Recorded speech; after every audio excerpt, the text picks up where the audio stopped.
E hoje nós vamos estudar o capítulo de João. Vamos para a Bíblia em João. Capítulo 14, versículo 10. João, capítulo 14, versículo 10. Ok? Tá bom? João 14, 10. Vamos lá? Vamos lá. Não crês tu que eu estou no Pai e que o Pai está em mim? Não crês tu, diz Jesus para os discípulos, que eu estou no Pai e que o Pai está em mim? As palavras que eu vos digo, não as digo de mim mesmo, mas o Pai que está em mim é quem faz as obras. Crede-me, estou no Pai e o Pai em mim. Crede-me, ao menos, por causa das mesmas obras. Na verdade, vos digo que aquele que crê em mim fará as obras que eu faço. Olha a promessa de Jesus, hein? Aquele que crê em mim também fará as obras que eu faço. E as fará maiores ainda que estas, porque eu vou para meu Pai. Olha a promessa que Jesus fez, dizendo que quem realmente crê nele vai fazer coisas muito mais incríveis do que ele próprio fez. E tudo quanto pedirdes em meu nome, eu o farei, para que o Pai seja glorificado no Filho. Se pedirdes alguma coisa em meu nome, eu o farei. Ele afirma 2 vezes que faria aquilo que a gente pede no nome dele. Mas vamos entender como é que esse pedido é feito, né? Se me amais, guardais os meus mandamentos. Uau! Esse é um dos trechos da história de Jesus, na minha opinião, mais impactantes. Isso aqui, assim, dá um seminário mega ultra profundo, né? Só esses versículos aqui que eu li para vocês, né? Esses 5 versículos que eu li para vocês, cada um deles. Você vê que aqui Jesus ele faz uma promessa mediúnica e de capacidade incrível de realização. Porque ele fala que a gente poderia fazer aquilo que ele fez e muito mais. E, obviamente, ele fez questões incríveis do ponto de vista mediúnico, mas ele impactou o coração humano. E se ele prometeu, ele deve estar tentando dizer alguma coisa com isso, obviamente. Ele diz que tudo aquilo que a gente pedir a ele, a Deus, em nome dele, nos será concedido. Mas ele começa falando o quê? Que nós temos que crer nele. E aí começa a história toda. O que é crer em Deus, em Jesus? O que é pedir a Deus e a Jesus? Como é que isso funciona, né? O que o mundo espiritual nos diz?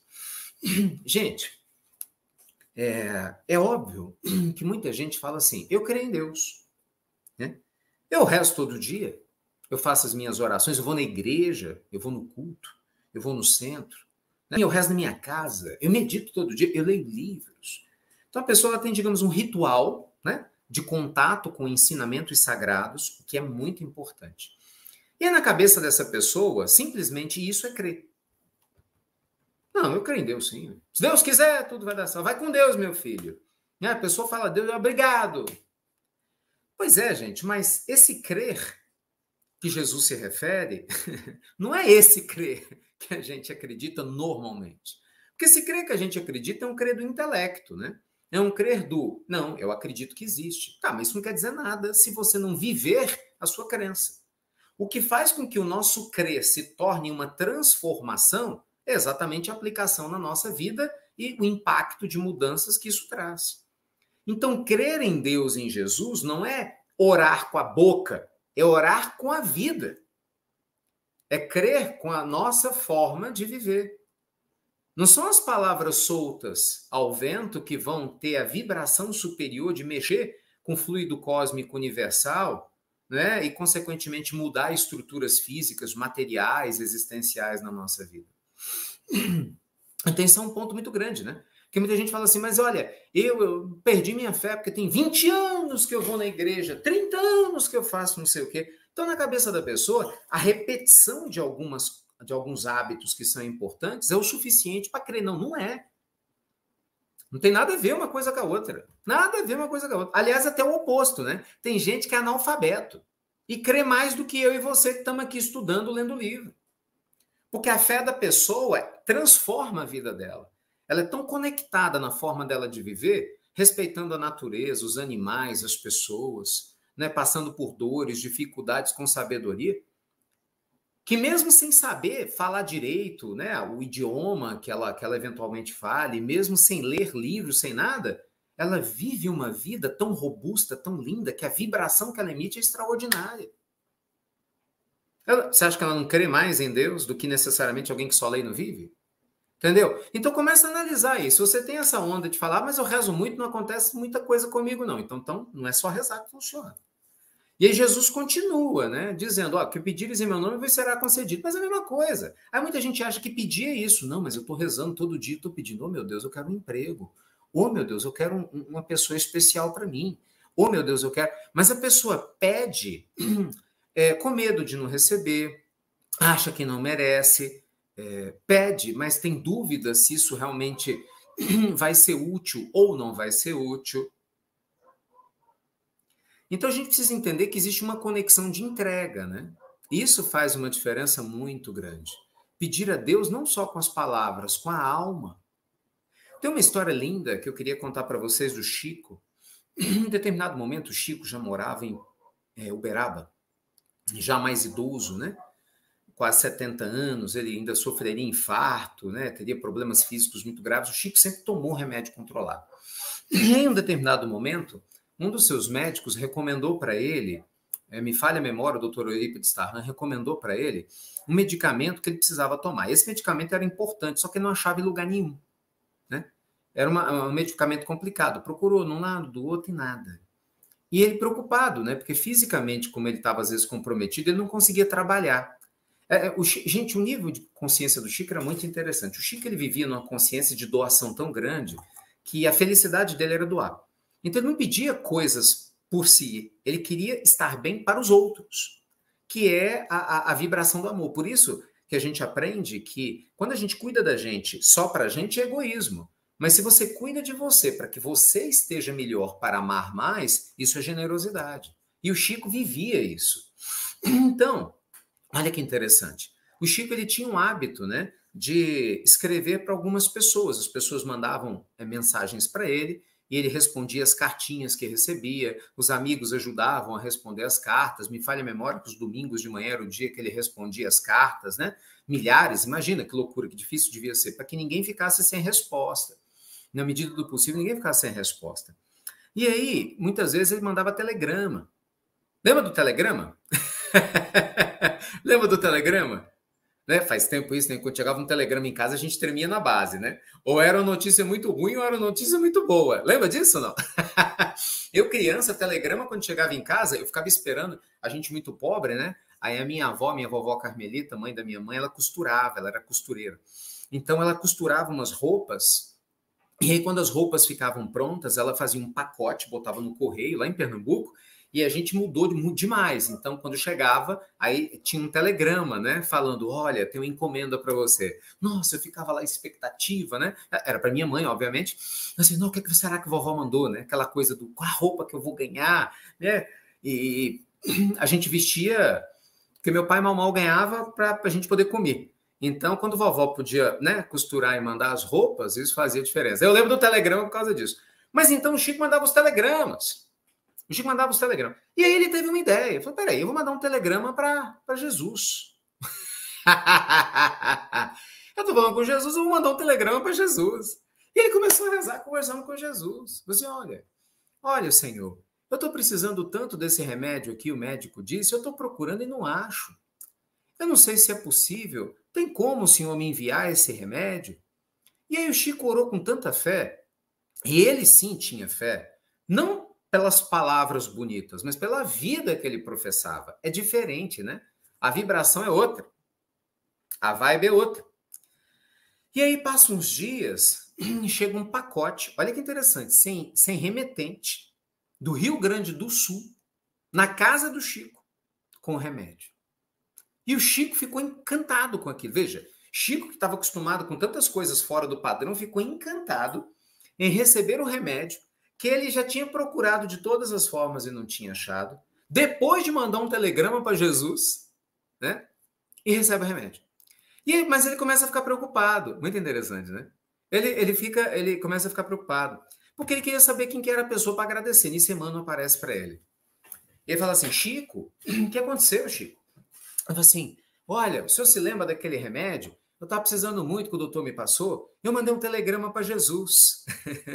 E o senhor acredita que eu recebi o remédio? Mas mostrou a caixinha. Mas tá vendo essa caixinha? Não tem remetente. Eu queria agradecer, mas não sei quem eu agradeço.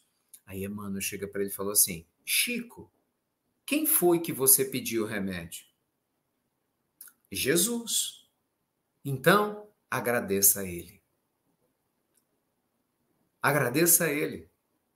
Ele te ouviu. olha que lição profunda, né? Quando a gente vai, sei lá, sabe, transcendendo a nossa velha forma de viver, a gente vai aprendendo a fazer coisas incríveis. E às vezes você olha o que eu estou te contando e fala, mas isso era o Chico, eu não sou o Chico. Não, gente, não tem nada disso, não. Deus ama todos em igualdade de condições. Eu tenho certeza absoluta que você deve ter alguma história para contar. Absoluta. Eu tenho certeza absoluta que você deve ter alguma história de alguma oração que você fez, um pedido que você fez numa época da vida para você ou para outras pessoas, e você recebeu. É porque a gente esquece, né? A gente tem o hábito de lembrar das dificuldades. A gente tem o hábito de lembrar daquilo que a gente não recebeu, porque por vezes não era bom para a gente receber. Mas a gente se esquece de quanta coisa a gente recebe, não é? Na oração, no dia a dia. Agora é lógico, né? Tudo isso assim é potencializado quando há uma entrega da alma, você concorda? Na nossa forma de viver. Então imagina o seguinte, imagina uma pessoa que ela passa a vida dela toda desconectada. E ela só vai rezar ou só vai conversar com Deus pedindo para ela, por um familiar, por alguma coisa, tipo assim, já fiz de tudo. Claro que o Senhor da vida escuta porque ele é pai, é mãe, ele conhece a gente, mas e o mérito? Então, eventualmente, existe a misericórdia divina, a intercessão, até para ver se aumenta a fé de um sujeito que não tem vivido bem a sua vida? Existe. Mas não é a regra. A regra que Jesus ensinou não é essa. A regra é: viva a sua vida da melhor maneira possível. Sabe? Mande um telegrama constante para o Cristo, na sua forma de viver. Lembra? O bicho pegou, chama o sócio. É essa maneira de viver. Sabe? É essa construção, gente, que está ao nosso redor, que nos auxilia a ir além das nossas dúvidas, dos nossos medos, para nos ajudar. Isso faz sentido? Faz. Porque pensa assim, dias difíceis, todo mundo passa. E para você chegar nos dias bons, você tem que suportar e passar pelos dias difíceis. Se você desistir no dia difícil, você não vai chegar no dia bom. Imagina a pessoa que eventualmente abandonasse a vida ou desistisse porque não gosta de chuva, não teria chegado hoje, no dia do sol. Presta atenção nisso. Às vezes você passa, né, uma dificuldade gigantesca na área afetiva, né? Teve uns quiprocó danado, uns tribufu que cruzou teu caminho aí. Ou você foi tribufu na vida de alguém. Sabe, foi aprendendo, e de repente você fala, mas eu não vou desistir do amor, eu não vou desistir de ser uma pessoa correta, sabe? Eu não vou desistir. E de repente, pum, você encontra o companheiro, a companheira, enfim, a experiência, né, que a sua alma precisa e vive algo lindo e maravilhoso. Olha como isso é profundo. Concorda? Olha como isso é profundo. Mas para você chegar nessa experiência profunda, você teve que passar pelos dias difíceis. Às vezes você está numa dificuldade, desemprego, trabalho entra, trabalho sai, sabe aquela loucura toda? Mas se você não desistir, muitas vezes lá na frente, você vai ser contratado por alguém, ou você vai encontrar um emprego legal, você abre uma empresa e melhora a tua vida financeira, mas você tem que passar pelos dias difíceis para chegar nos dias de sol, vamos chamar assim. Não é? Saúde é a mesma coisa. Você vê, quantas vezes a gente está com problema de saúde grave? Nossa, vai no hospital, enfrenta fila, faz exame que dói, fura, toma injeção, né, picada de tudo, né, e aquela loucura toda. Às vezes compra um remédio, não pode, remédio é caro, passa pela dor, é cólica, é dor no canto, depende, né, do problema que a pessoa tem medo, será que vai dar certo, não vai? Mas você acredita, você fala, não, Deus está comigo, eu vou vencer, meu Deus me ajuda, e você não desiste. Até que, de repente, ou você encontra alívio, ou até cura. E aí você olha para trás e fala, graças a Deus eu não desisti. Não é? Eu conheci algumas pessoas que passaram por tratamentos de câncer. E graças a Deus fizeram químio, fizeram rádio, tiveram as dificuldades típicas, perderam o cabelo, tiveram dificuldades, vomitavam demais, mas estão no processo de remissão linda. A pessoa fala, graças a Deus eu não desisti. Eu passei por isso. Quer dizer, para você chegar num dia bom, você vai passar por dias difíceis. Eu e você vamos. Não é? E o que o Evangelho está trazendo para nós é o apoio para a gente passar pelos dias difíceis, para a gente merecer os dias de luz. Então o Evangelho, ele tira da gente o medo dos dias difíceis. Você está entendendo? Então o que Jesus está contando para nós, nesse trecho do Evangelho de João, quem chegou agora, eu estou estudando hoje João aqui, ó, João 14, do versículo 10 ao versículo 15, é isso. É a gente começar a se conectar de tal forma com Deus, com Jesus, com a espiritualidade superior, de maneira que nos dias difíceis a gente esteja ainda mais conectado com a nossa fé. Às vezes dá vontade de desistir, claro que dá. Não vai desistir, suicidar. Não, às vezes desistir. Às vezes vou desistir desse trabalho. Vou desistir desse meu filho. Sai. Você vai desistir desse casamento. Vou desistir desse tratamento. Entendeu? Desistir. Às vezes você está tentando um concurso, uma coisa que você quer. Não vou desistir. Calma. Calma. Calma. Não deixe os dias difíceis interferir na sua visão da vida. Tudo é sagrado, gente. Tudo é sagrado. Você entende isso? Tudo é sagrado. Quando a gente tem o olhar sacro para todas as coisas, a gente começa a ver o sagrado em absolutamente tudo.